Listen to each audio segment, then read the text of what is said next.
Let's move into some NBA trade talks here. Jimmy and I put together 5 potentially huge NBA trades that could shake up the 2019 NBA draft. And by the way, you're going to want to stay tuned for the very last one. So let's get a little bit aggressive here early. First up, Memphis and the Pelicans here. Memphis gets Lonzo Ball, number 4 overall, and a future first-round pick. The Pelicans get number 2 so that they can go take Ja Morant and pair him with Zion. This is pure NBA 2K style here. I mean, who would not love to see this happen? I think maybe Memphis fans that love Ja Morant. Yeah, because I mean, I don't know of anybody that's dying to get Lonzo Ball back. Can you imagine if Lonzo Ball bounced again to Memphis? Can you imagine the interviews? LeVar would be big mad. That's the only reason I would want the main reason I would want to see this trade go down. All right, so for Memphis here, they trade down from 4. Of course, they miss out on Morant. They also miss out on RJ Barrett. What route would they go after this? So here's who I've got that probably becomes available at number 4, because you got to think Zion, RJ, Ja, they're all gone. So all of a sudden, Jarrett Culver is probably the best available prospect at number 4. There's your wing to pair with Lonzo and Jaren Jackson. Exactly. Now, they need wings. He's not a great shooter, so if you want to go after a great shooter, you get DeAndre Hunter out of Virginia, one of the best 3-and-D kind of players in this draft. Maybe you want another guard alongside Lonzo Ball, because we don't know where Kobe White's going to play in the NBA yet, if he plays point guard or shooting guard. So that's another option. And then Garland, maybe you just want a guy that's going to go score you the ball. That's where they go there. I think this is an intriguing idea. And then Memphis, maybe at this point they could even keep Mike Conley still. Maybe they end up trading away Mike Conley here, and we'll bring up the roster here for you. In theory, they would bring back Valanciunas. He did opt out, but the plan is to re-sign him there. Jaren Jackson, Culver, Ball, and Mike Conley or somebody else in there as a different guard. It's intriguing, at least. Yeah, and you can trade Conley later still if you want. Yeah, exactly. And this becomes, what we were just talking about. Are they trying to go all in? Or are they trying to keep tanking? Because, look, if you go Lonzo, Culver, and Jackson Jr. as your young core for a while, pretty good. Pretty darn good to build around. Yeah. But here's the problem. They don't have their draft pick next year. So that's the big issue. Are they tanking? So they get, what are they doing? That's why they get that extra first-round pick back, too, in the trade. Exactly. Planning ahead there. All right, for the Pelicans, meanwhile, it's fun. Yep. I mean, maybe they find someone else instead of Jahlil Okafor at center, but Ingram, Zion, Holiday, and Ja Morant, pretty good. That's league pass material. I mean, that is, you watch them on TV every chance you get. And Ja Morant and Zion Williamson played a little AAU basketball together back in the day. So you put them back together in the NBA. That's pretty darn exciting. And I still believe in Brandon Ingram if he's healthy. Surprised you gave yourself this question, but would the Pelicans make the playoffs with Ja and Zion together in year 1? Because you said they would not make it with Zion and Lonzo Ball. I did say that. You going to stick to your guns, or you're going to change your mind up here? I'm going to stick to it. I'm going to say they don't make the playoffs you year coward. 1. Year 2, though, I think it could happen. What if you get co-rookies of the year and they're on the same team?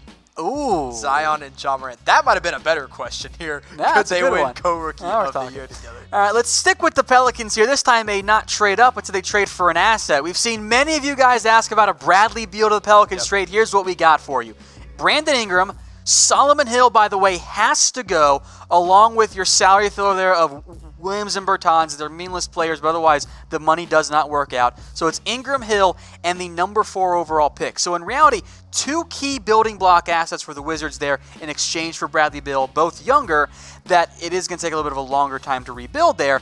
But for the Pelicans, at least we'll start with them here. Again, maybe you've got one too many guards, but who cares? You've got Bradley Beal, Holiday, and Lonzo just to pass it and never shoot. Right, and Holiday's going to be your defensive guy. Lonzo Ball's kind of the same way, and you just let Bradley Beal run around. And Holiday realistically can guard threes in this league. Most threes, I would say. Not all of them, but most. And then I don't believe Jahlil Okafor is a starting caliber center. He's definitely not, but that's the only one they have right now. The only one under contract with Randall opting out. At the moment. And this is a team that could push for the playoffs. Okay. I think this team that's fair. actually Bradley could. Beal. Depending on what they do at that center position, as long as Jahlil Okafor is not there. So the Wizards, meanwhile, still kind of very much in flux and in motion and in a rebuilding stage. But you could have them taking Garland and Mbuya there with those 2 selections. It's a pretty solid idea there. You find a long-term wing in Secco, and your point guard of the future in Garland. Ingram can definitely play on the outside there, and you can still find shooting guards later on. Yeah. Because you're still very much in a rebuilding process. Yeah, Brandon Ingram is great. They love Brandon Ingram. I mean, the Wizards They are really high on it. They already talked about it because it's been talked about trying to get that number 4 pick, whatever, or Bradley Beal, and they do like Brandon Ingram a lot. But look, Sekou Doumbouya is one of my favorite prospects in this draft. He's going to surprise a lot of people next year coming out of France. Don't look at that 7.8 points per game as something that's telling of him because he was playing in the pros.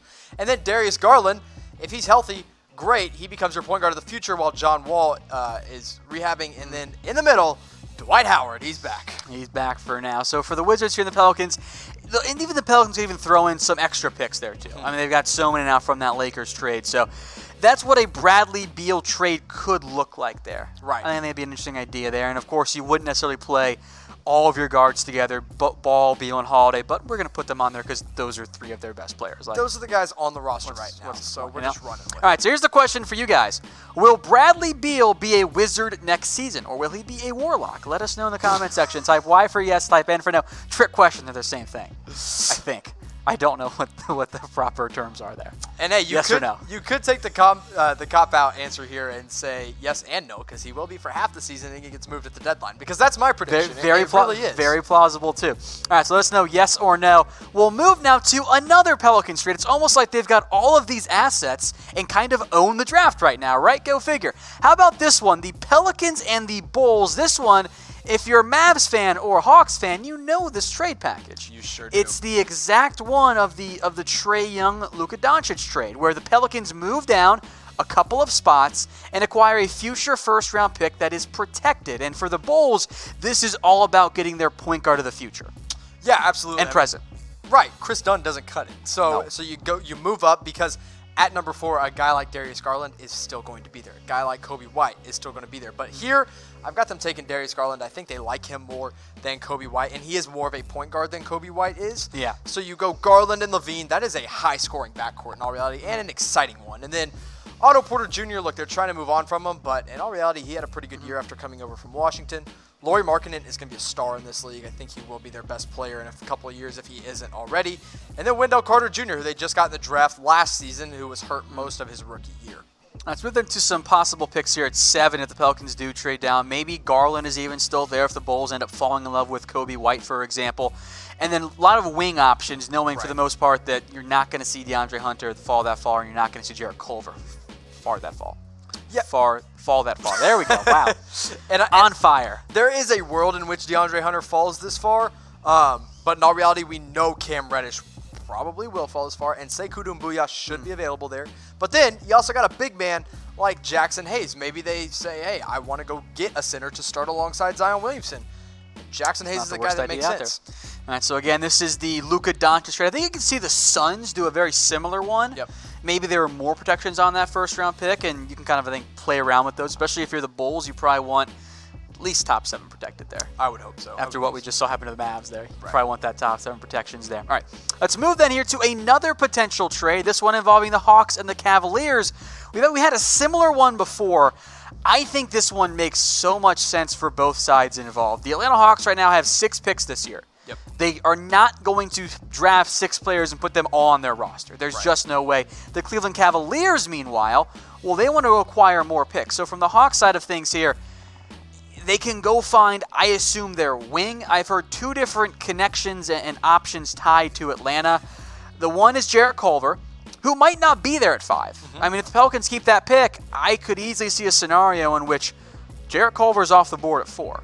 But Atlanta could still go find somebody else in a DeAndre Hunter, and the Hawks are the only team that Hunter's worked out for so far.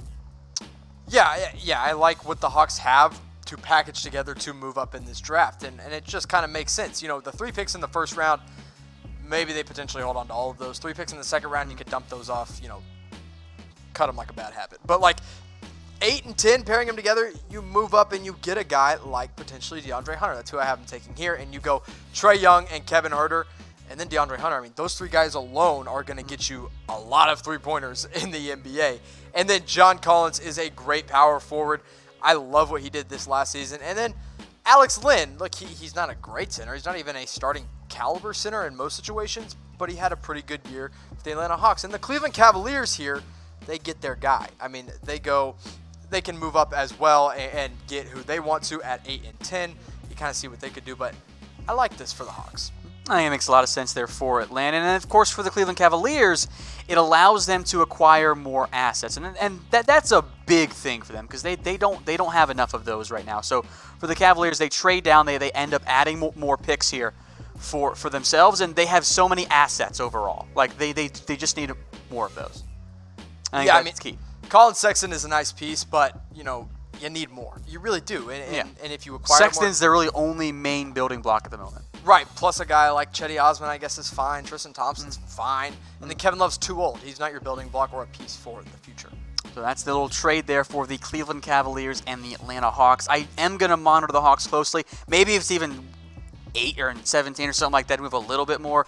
Maybe include 17 just to move up a little bit higher in that draft because they do have so many picks this year. All right, here is the chaotic one.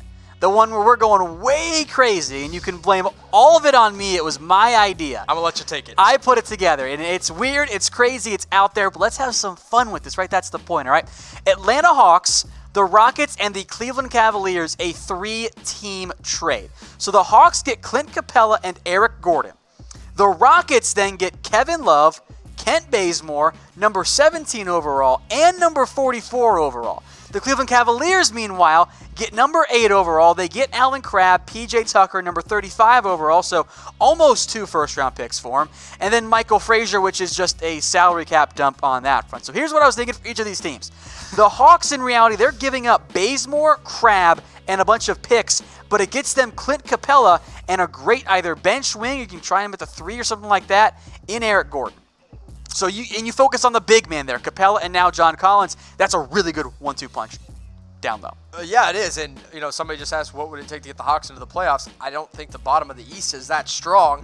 If Trae Young has a great sophomore season, that's pretty nice. And Clint Capela is a starting, a top-tier center in the league. And the Hawks still get to keep number 8 or number 10 overall. So they do get to keep one of their first-round selections. Now for the Houston Rockets, meanwhile, this is the we got to make changes here. We've got to find a way to make some different moves. So Chris Paul stays, James Harden stays, of course. Kevin Love comes in as that number 3. I'll put it in quotes, star. He comes in as an extra star there. I know some Rockets fans that really like Kent Bazemore. He's kind of your Eric Gordon replacement. It worked out from a money perspective there. And then you've got them taking Goga Bitadze there as your new center. You still have number 44 overall. You can still find some other wings there. Yes, you do lose Capela, Gordon, and P.J. Tucker, but you get a new big man, Kevin Love and Bazemore. If the Rockets really don't want to just roll it back next year, they try with something new. Yeah, and this is super weird. I mean, you got a mix of vets and then Goga in the middle. Goga's he would go 17 with that 17 pick that they have. Yeah. Which is good. It's just, is he going to be a help in the playoffs? I don't know. Kent Bazemore's not a long-term fit. You got to go get another wing to fit there in Houston. But you did throw this trade together, so this is the lineup that I came up with for Houston. And then the Cleveland Cavaliers, meanwhile, they've got Colin Sexton. We'll have them take Cam Reddish there as well. Jarrett Culver could be their number 5 overall pick if he's there with Thompson and Tucker. Thompson and Tucker definitely aren't part of that young new core you would in theory have of Sexton, Culver, and Cam, but you could flip P.J. Tucker too if you're the Cavs. Yeah. And of course you're taking on the bad contract of Allen Crabbe, but you're doing it to get another asset for Tucker later and picks as well is the key thing. I mean, a core of Sexton, Culver, and Reddish, that's 3 guys that could really be a big part of the future in the NBA. I don't know what they get out of P.J. Tucker, like if they flip him later, but some playoff team is going to want to buy him, and they're probably going to overpay for a guy that can play defense at an elite level like P.J. Tucker. All right, folks, let me know what you think of that one. Feel free to @ me on Twitter, @whatgoingdown. And then let us know in the chat, which trade do you want to see before the NBA draft? Was there one that I didn't mention here, Jimmy, that you really want to see down? Not really. I mean, those are a lot of good ones. I want to see the big 3-team trade. How about that? I want to see it get a little bit weird in the NBA. All right, so folks, again, let us know here what trade you want to see happen during the NBA draft or before leading up to the NBA draft here in terms of trades, be it for players or including picks here as well. Let us know in the comments there, folks, what trade you want to see happen before the NBA draft kicks off in really just a few days coming up.